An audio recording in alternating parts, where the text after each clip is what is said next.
And the All Blacks keep their incredible unbeaten streak at Eden Park alive after beating England 24 points to 17. Thank you to both of these nations for giving us a very high quality test series, amazing rugby on display, very, very close. And both of these games could have gone either way. Let's get into it. The first thing that I'd love to hear from you as fans is, what do you think of this series? Especially as England fans, are you happy with this team's performance? They did lose both of these games, but like I said, they were extremely close. If England were just a little bit more accurate, they could have taken either game. So from an English perspective, are you happy with how your team conducted themselves on this tour? Now, what do you think as All Blacks fans? Did Scott Robertson live up to the hype? What do you think? The start of this game was heavily in favour of the All Blacks. There were a few English mistakes, but the All Blacks looked extremely clinical, particularly in these early stages. It looked like they could absolutely score from anywhere. One aspect that was extremely good for the All Blacks was the fact that they were very physically dominant. England are a team that is building towards being very physical and overpowering their opponents up front, and the All Blacks dealt with this incredibly well. And there are some pretty incredible stats that back this up. For example, halftime, the All Blacks made 121 post-contact meters from 44 carries. That is nearly 3 meters per carry and very, very good. By the end of the game, the All Blacks had 238 post-contact meters from 90 carries.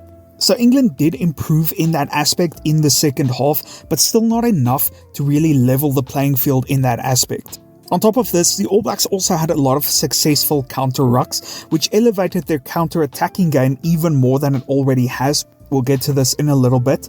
And England also really struggled to make a lot of meters on attack as well. So the All Blacks were really physical, not only on attack, but also in defense. On top of this, the All Blacks scrum was also really good during this game. By the end of the game, England only had a 64% scrum success rate. And a lot of these scrum turnovers came during crucial moments in the game as well. Specifically, for example, that last scrum of the game where the All Black pack was so dominant. That was very impressive, and it really allowed the All Blacks to gain footholds during this game on multiple occasions. Another extremely good aspect for the All Blacks, and to be honest, a little bit frightening for the rest of us, is the fact that their counter-attacks looked insanely good. Almost every single time that England kicked the ball deep to the All Blacks' back three, they were punished. New Zealand looked very threatening in even just a little bit of space. Talia had an absolutely incredible game, and it genuinely seemed like the All Blacks had a high chance of scoring whenever they ran the ball back. However, they did not run rampant. The scoreline was still fairly close. And a big reason for this was the fact that England were able to play a little bit more to their game plan than they did in the previous week.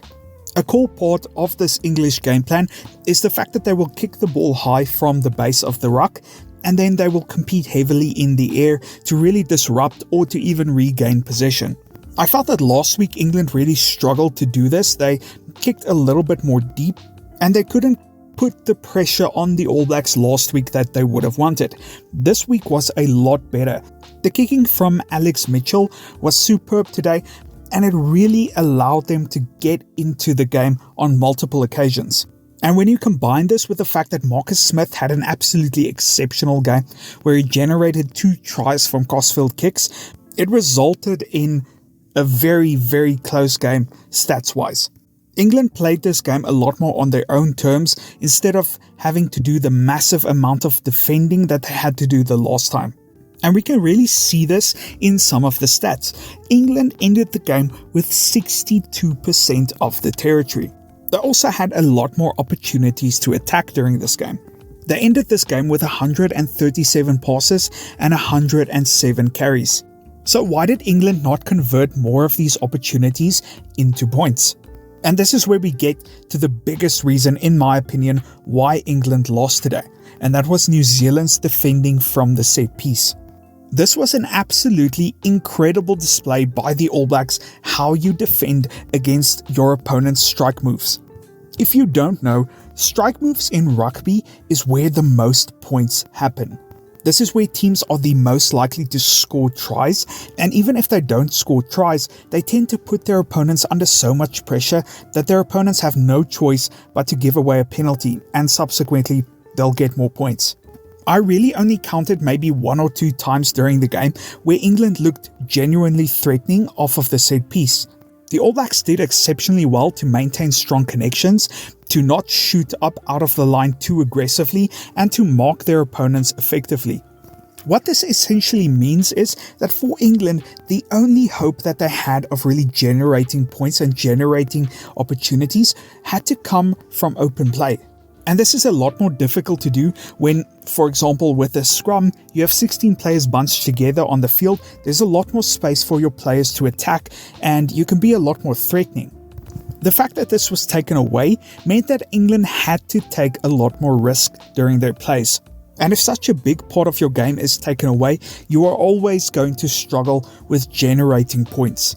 Another big positive for the All Blacks during this game was the fact that their discipline was extremely good. By halftime, they only gave away 1 penalty, and by the end of the game, they only had 6 penalties against them. Because the All Blacks didn't give away a lot of penalties, it meant that the game was a little bit more unstructured, and it didn't allow England to really set up and keep the game very tight. It also meant that the ball in play was a lot higher, and I think we really started to see this towards the end of the game. It seemed like some of the England players were starting to really huff and puff, particularly in the forwards. So overall, while England did manage to get the upper hand in the kicking game, it allowed them to get a lot of favourable set-piece positions. Because their set piece wasn't as accurate, and because their strike moves were shut down by New Zealand, it didn't really amount to much. And they just couldn't convert their opportunities that they did get, which were a lot. Let's give England credit. They did put New Zealand under a lot of pressure. There were opportunities, but they couldn't take them.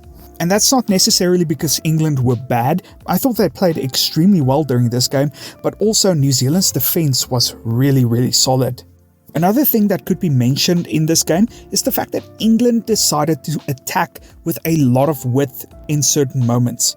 And this led to them giving a lot of turnovers to New Zealand in return. And here I have a question for you, particularly as an England fan.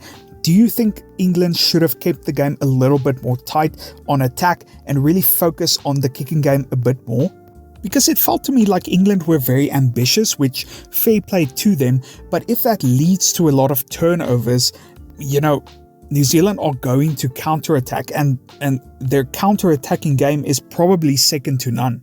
Thank you so much for watching. I hope you enjoyed the series just as much as I did. I think both teams can really feel proud of themselves. But again, let me know in the comments, what do you think about your team? Are you happy?